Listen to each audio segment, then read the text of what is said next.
To begin making a sarcophagus out of clay, I'm going to take a few pieces of clay and just combine them. I'm going to sort of form it into a log. Because the part that we're going to trace is about this big, it's going to help me if I start from a size about this large. And then I'm going to use my palms to start to press it down. And then I'm going to finish by using this rolling pin. So I'm just going to gently roll it, and I want it to stay kind of even. So I like to turn it every once in a while because I don't want it to have these little lumps on it. And I could also flip this over every once in a while. I want the whole thing to be a pretty even thickness across. And I'm going to keep doing that until my little cardboard cutout fits on top. So this fits pretty well, but it's still a little bit wider in the middle, so I'm just going to roll it to make it a little bit more even. There we go. And then once I have a good flat slab, I'm going to take this little cutout and place it on top. From here, I'm going to cut it out. So I'm going to cut around this side here, as well as the bottom. Okay, then I can peel off these sides that I have here. Now I'm going to start with the top of my sarcophagus. So what that means is a lot of times these sarcophagi have a little outline of a person on top. So what I'm going to start with is sort of a head shape that's going to go here. So I'm just taking a small piece of clay.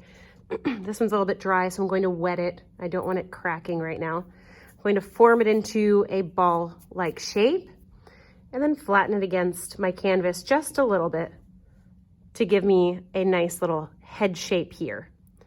Once I have a good shape and the bottom's a little bit flattened enough that I can attach it here, then I'm going to use my 3 S's to attach it. I'm going to score, which just means scratching lightly the surface of it, and also scratching where I plan to attach it.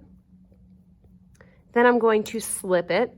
So I'm going to use my clay water mixture called Slip to gently paint the top of wherever I scratched. And the last one, I'm going to stick it. So I'm going to stick this on top of that spot and then gently press down. So I've got a pretty good shape for the head here. And then I'm going to make just a little neck piece here. It doesn't need to be too big or too perfect. So that's a good size. I'll flatten it a little bit so it gives me something to attach. And then for my body, it's going to be a little bit different. So I'll show you that in a moment. All right. Now for my body, I'm just going to use a sort of log again, I guess, because you didn't see specifics of the outlines of the body. It's just sort of this raised area. So I'm just going to make it close to the size that I need. This is actually kind of a dry piece of clay again. So if yours is a little bit dry, you might need to add a little bit of water to it and then squish it up until it doesn't form those cracks. And then I'm just going to roll it a little bit and then flatten it. And I want it to be a good length, almost to the bottom. And the top where his chest is, I might want it to be a little bit wider. Okay. And then where his feet are, I'm just going to have it come up a little bit because that's where his feet would go. And then once I've got a pretty good shape, I can score, wet, and weld that piece to it as well.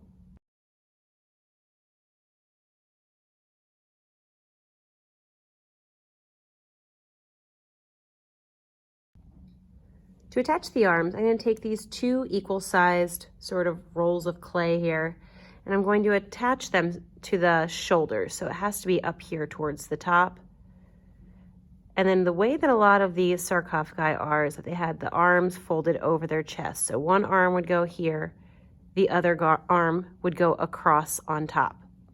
Okay, so I can't just leave it like this. I actually have to score, slip, and stick it. I just like to see what it looks like before I do it.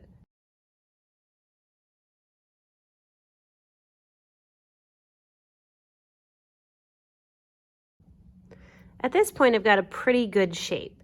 Now, what I want to do is before I decorate it, I want it to get a little bit harder, just because the softer the clay is, the harder it is to put the decorations on here. So I don't want it to be too hard, but I am just going to give it a few minutes to dry a bit. And when that's dry, we're going to come back and I'll show you how to add those details.